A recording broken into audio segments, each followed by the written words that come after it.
Hey, worship department. I want to talk for a few minutes today about storytelling in photography. But before I get into the how of telling a story with our photos, I think it's important we talk about why we even take these photos to begin with. Why do we need to tell a story with photos in church? Well, here's a stat: 80% of people will check out a church online before they ever walk through the doors. That means they're scrolling through social media, which is, we all know, largely just photos, checking out the website, maybe even doing a Google search. And the content they find directly impacts whether or not they decide to attend. At the end of the day, our goal is to point people to Jesus. We want the kingdom of God to grow. We want people to come to church, or at least go to a church, but we would like for them to come to our church, obviously. And everything we capture with a camera is a tool that helps move that mission forward. We want people to feel welcomed. So as we shoot, we have to keep that front and center in our minds. Also, we're part of a larger team here that's all in the same mission. Us, just like the band, creators, kids leaders, production, we play a role in moving that mission forward.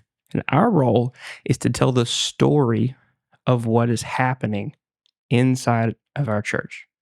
And not actually, no, not just what's inside the church, but the church itself, the things we do, our outreach. We do the things we have coming up like Monsters on Main. We did the baptism recently at the creek, things like that. We tell those stories. And when we think of photography in a church, it's a lot like event photography. And mostly it is, but it's a little bit different.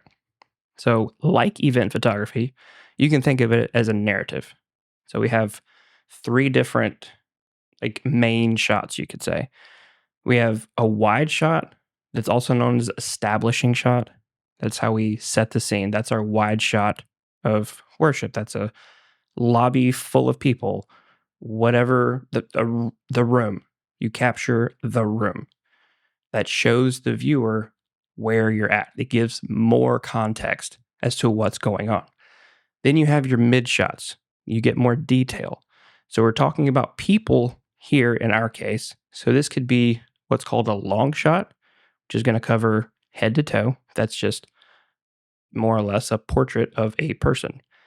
Or a mid shot, which is something like the waist up. Here, you're going to be able to see the expressions on people's faces. You're closer to the interaction with people. This will help the viewer to be more immersed in the moment. So now they have less context as to what's going on in the room, but they're closer to whatever moment that is that you're trying to capture. And then we have tight shots, which again, people, this would be more just focused on the face. So, I mean, that could be a variety of different things. A tight shot could also be something like in the cafe, like espresso being made, something like that. That's also considered a tight shot. Anything that's like very close, uh, zoomed in, I guess you could say, and detailed. Someone should be able to look through these photos and see something like a wordless picture book. From the moment people walk through the doors to conversations and interactions in the lobby, worship, baptism, the message, kids' wings, all of it will culminate together to create a story of what occurred in the building that day. Or if it's at the creek, what occurred at the creek that day. Now, that's very typical of event photography. And the church isn't different in that way.